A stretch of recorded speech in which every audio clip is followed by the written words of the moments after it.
Greetings, Erik, and a very warm welcome to this podcast today.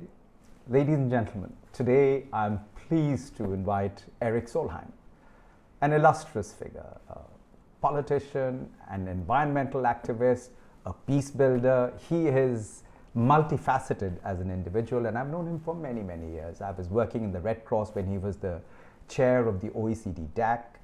He's been a minister for international development. He's for many, many years. He's been a minister for the environment and someone who's really been working tirelessly to advance the environmental agenda. So Erik, it's such a pleasure to have you here today with us.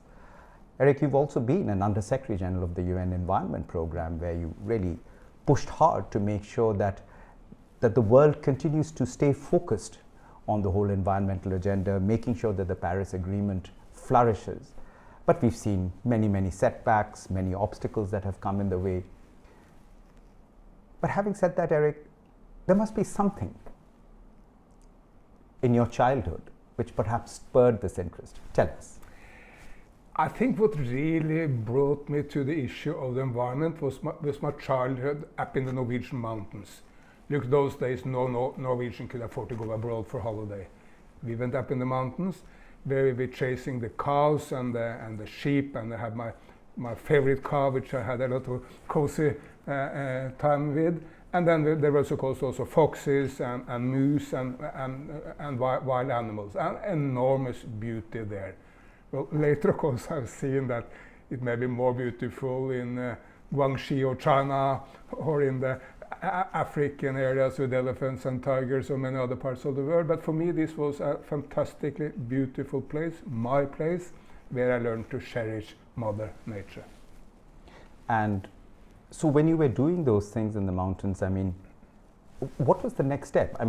What did you do? You finished school and came to college, and what spurred you into politics? I got into politics with an interest at the time of the Vietnam War, which of course was one of the most unfortunate and crazy wars in human history.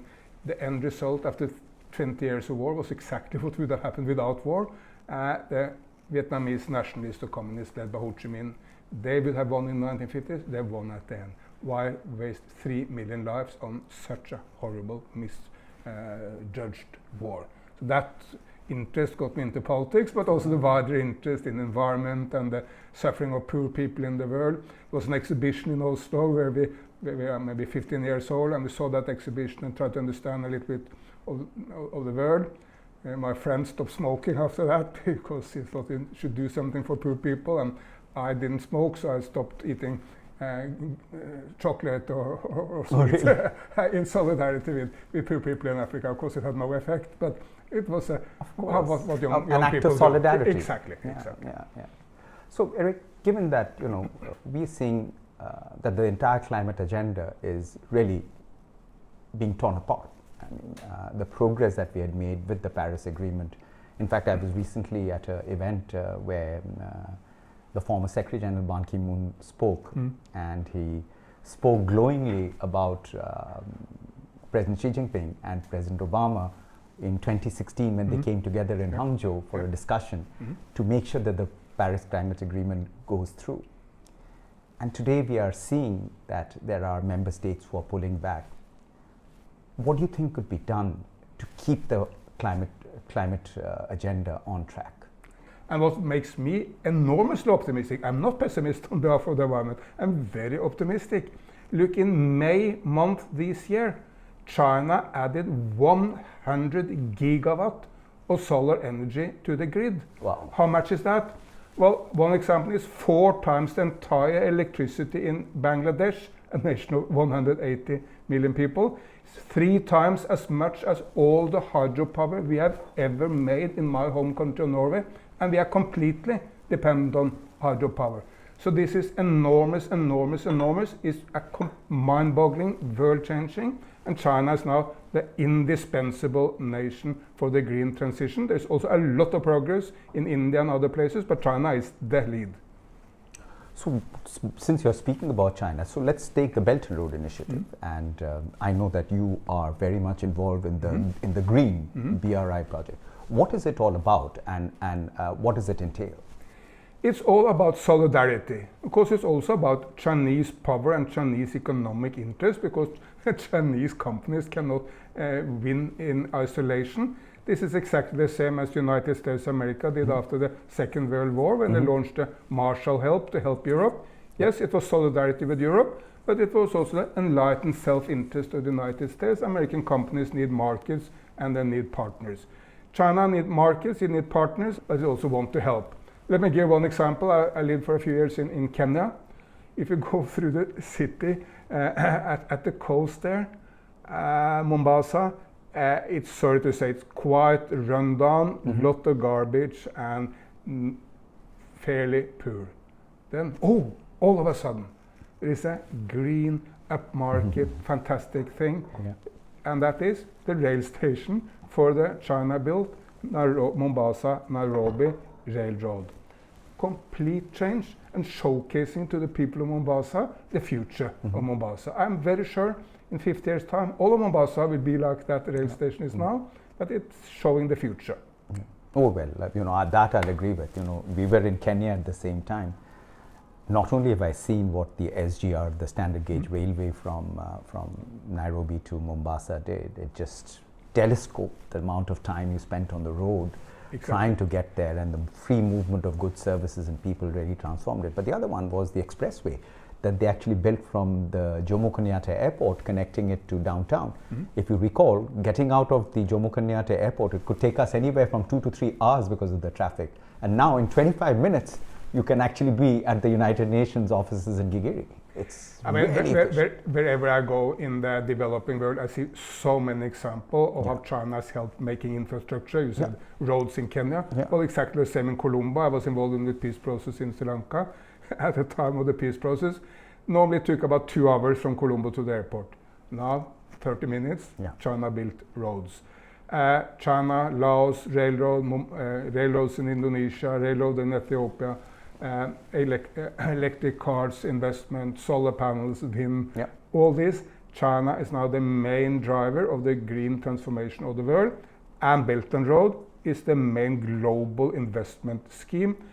150 nations in the world have voluntarily joined Belt and Road. I mean, some people in the West can only find difficulties with it or faults with it. Well, why would every nation in Africa except one, and basically all of Latin America, embrace this if they didn't see benefits? Yeah, absolutely. No, that I can agree with. Having spent half my career in Africa, I've seen the real effect and the benefits of the Belt and Road Initiative. In fact, I even recall that from the port of Lamu, they built a road all the way that crosses through northern Kenya in Moyale, all the way to Addis. And that really transformed lives and livelihoods. But if I may add, my real hope is that this railroad from Mombasa to Nairobi can continue to Uganda, Rwanda, Burundi, maybe even to South Sudan. We completely transform the region, because these landlocked nations will be linked to port. They can export and trade, and that is the uplifting of the people. And in any case, if we want to see a future Africa continental free trade area, the only way that's going to be happening is through physical and digital infrastructure. Exactly. And this is where, coming back to, I have said frequently, I recently spoke at a Princeton China Forum, which is my alma mater, Princeton University, and prior to that at Yale, about the importance of the US-China collaboration on the climate agenda. Because these two countries can save the world. I actually wrote an article about it. It is the most consequential relationship of the 21st century. But ultimately, it's about converging interests. What can happen? What do you think can happen now if we can really get the US and China to really collaborate and have that transformative leadership? Their leadership will be consequential, because this is where is the reservoir of technology, of human capital, of the resources. I mean, of the greatest innovations that are taking place are happening in these two countries. I think there's a lot of money to be made also from it. I mean, if we were to look at just the climate agenda and the green transition by itself, what could be a message you could put out there, Erik, in getting them together? Look, every major issue over time is much more easy to resolve if we work together, and particularly if the United States and China work together. Let's mention them: climate change, environment protection, bringing everyone out of poverty, providing education for everyone in the world, avoiding future pandemics, restarting the economies after the COVID, please mention one issue which is easy to resolve with isolation. True. I think every people in the world understand that deep down in their stomachs and their hearts. Yeah. We need to work together. Wars in Ukraine, in Gaza, in Sudan, in Myanmar, are they easier to resolve if we work together? True. Or are they easier to resolve if we have a global confrontation? True. We must avoid a global confrontation, particularly between China and the US, with all our means. Yeah. And the starting point for that is respect. Yeah. China will not adopt the political system of America, Yeah. but America will not adopt the political system of China either. Yeah. But there is no reason why we cannot respect each other and work together and have a dialogue, maybe sometimes protracted, long dialogue when we disagree. Yeah. Yeah. And you know, this year, Erik, as you know, is the 80th year of the United Nations. And I have to say, having spent 29 years in the UN, multilateralism is in crisis. It's in real crisis.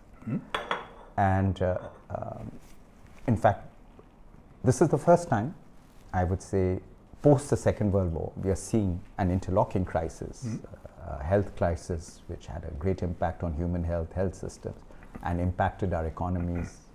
We have a crisis of the climate, which looms like the sword of the Damocles. We have a climate, we have a crisis of conflicts, over 80 conflicts going on all across the world. What do you think can happen? What can we do?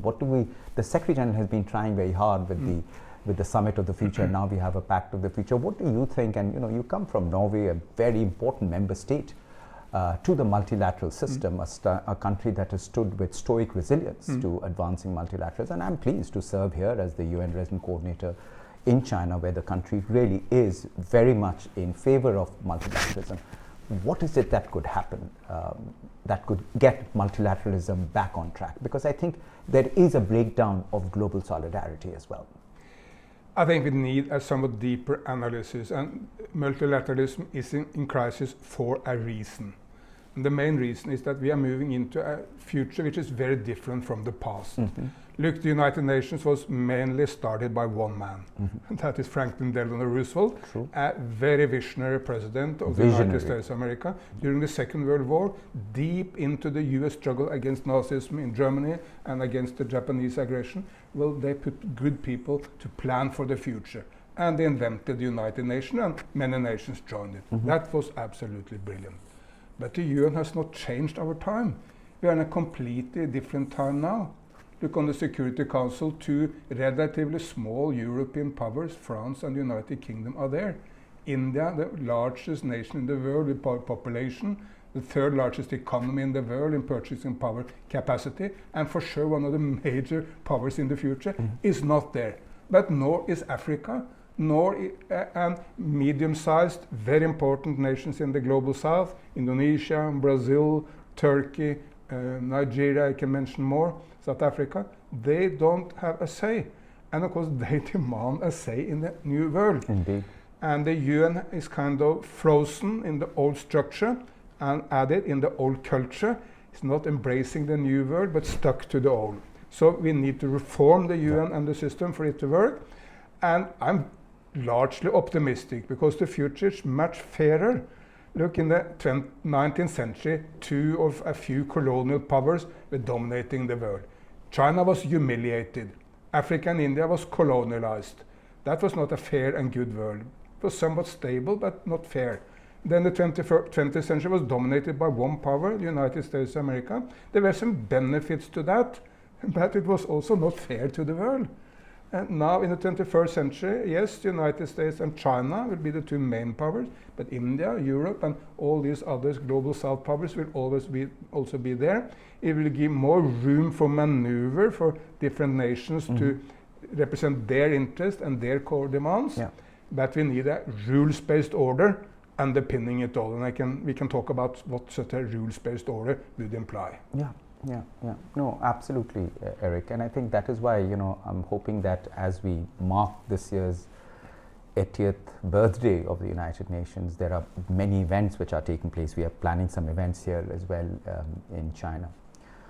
What do you think can really be done, as the Secretary General is trying very hard for the implementation of the Pact of the Future? We need the P5 membership to really give velocity to it. Your views, you're in Europe, you're seeing the entire ecosystem unravel there, how an entire new European Union could actually become a juxtaposition to advancing the multilateral system. Your view, what could the US and China be doing now?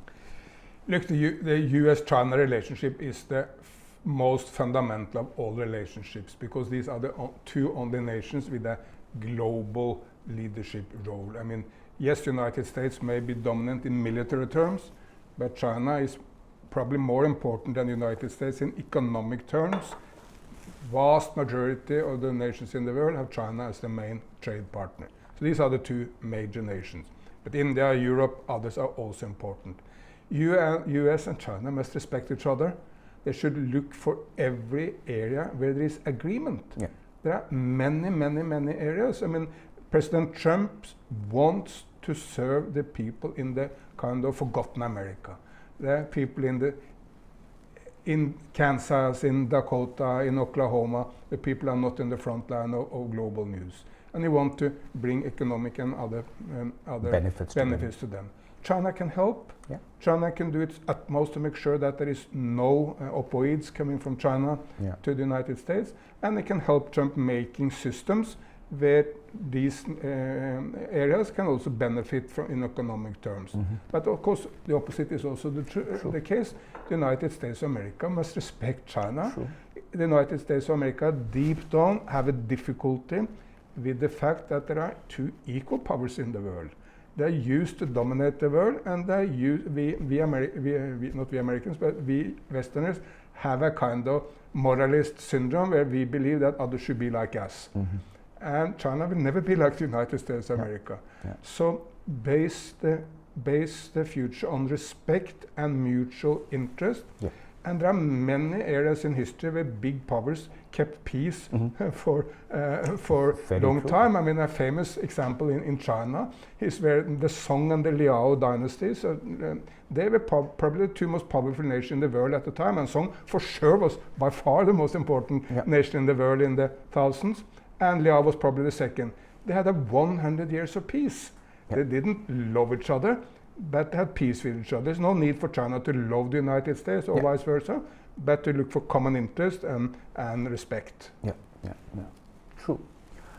So, Erik, I believe that China and the US, if they were to come together, and I tell this to many of the African ambassadors, when you look at forums like the Forum for China-Africa Cooperation, I believe that they could launch a new Marshall Plan together, which can completely transform Africa, because that is where you'll have a population of about 2.5 billion people by 2050, of which 900 million people will be young people. And if we're there to make the investments now, the return of that investment will be manifold, So I hope that we will see more convergences between them, when it comes to common issues. And I think Africa's development is going to benefit both China and the US and the rest of the world. So I mean, I could imagine a Marshall Plan where we actually have the EU, we have China, we have the US, we have the ASEAN countries all coming together in this transformative state. I think massive changes and massive opportunities actually lie there. This is so important. China, I want to applaud. China made a fantastic step 2-3 weeks ago in Changsha at Africa-China Summit, where China said all African nations are now welcome to export to China without tariffs. I think that's a remarkable statement. That's absolutely remarkable.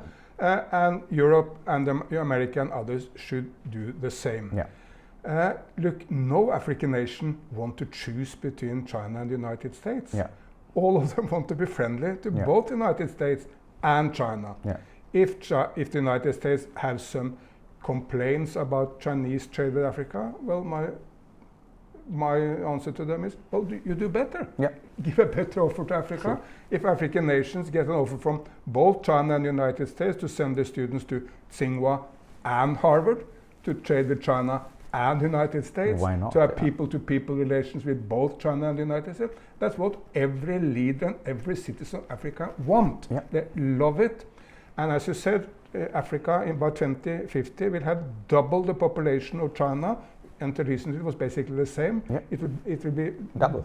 We will be double. Africa can either be a great partner, a great market, a great exporter to us. We can benefit from tourism and friendliness and economic development in Africa, or it can go into civil wars and terrorism, where there will be export of people, terrorism and extremism will come to the rest of the world, Sure. which is not just dangerous for Africa, dangerous for all of us. Absolutely. So let's choose together Absolutely. the positive way. And not to forget the rapidly aging population in Europe and China Absolutely. and the ASEAN countries, America. So yes, I think there are plenty of win-win Africa opportunities. is basically the only place in the world where there is rapid population growth. True.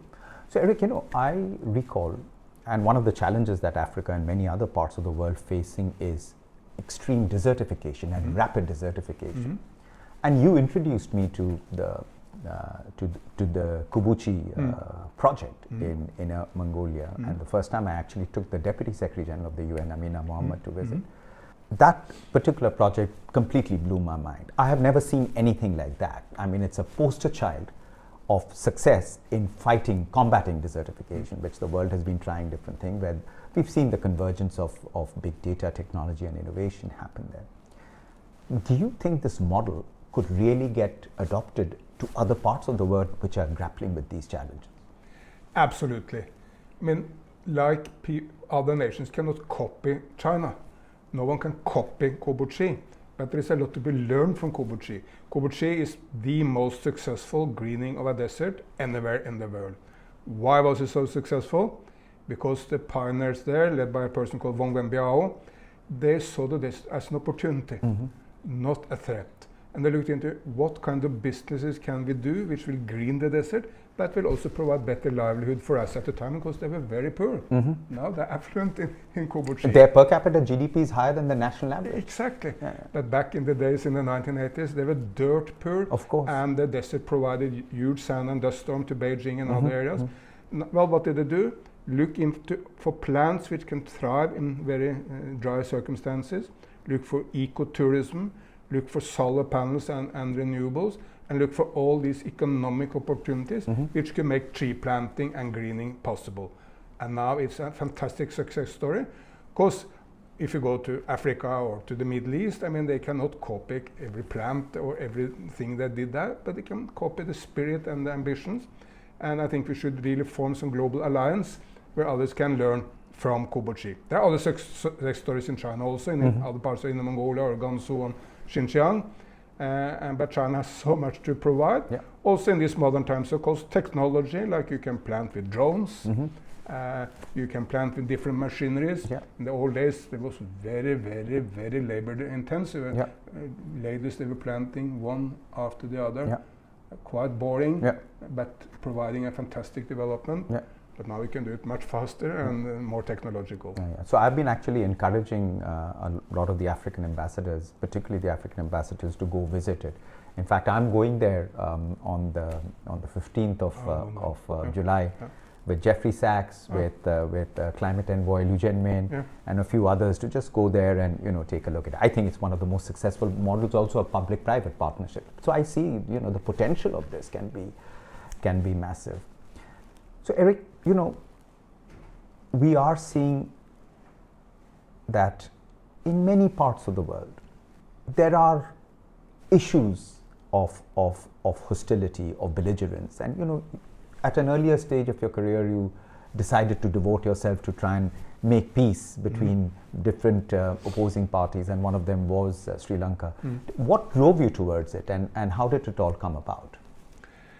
I think at the end of the day, peace is the most important of all, because if there is a gang of armed people up in the mountains there coming down to rape your daughter or kill yourself, that will be the only thing you're thinking of. Destroys people's life, but it also distracts political leaders in the world to focus on the conflicts rather than long-term development. So it's so important. Most important is to avoid conflicts. Because normally those who start a conflict believe it will be short and sweet and I will win. Normally it becomes much, much more protracted and very difficult to end. I can give you any number of examples of people who thought the war would be short, but it was very long. I mean, Sri Lanka is a clear example. I'm very sure that the Tamil rebels who started the war had no idea that it will take 30 years, that they and all the families would be killed at the end, and that it would be a complete disaster for Sri Lanka. But the same happens in so many other wars. True. So let's stop the war. When a war is started, let's always look for compromise. There's no way you can solve a war without compromise. I mean, ending the war in Ukraine will imply compromises, maybe on the part of Ukraine, even hard compromises, because they're not what you really wanted. True. But it's better to avoid the war. War in the Middle East can only be ended when there is a Palestinian and a Jewish Israeli state. Cannot be one by one wiping out the other, and then you need compromise. And you should restore the word compromise as a great word. Look, if you try to, even the smallest unit, if you try to run your family without compromise, you decide everything. I mean, you decide what you will have for dinner, what you will, entertainment you will have, what you will do, everything. I mean, I should tell you, your wife and children will divorce you tomorrow. There must be compromise in the family, in the sports club, in a nation, and in the global community. I think we need a surge in more solidarity and perhaps more compassion, Erik.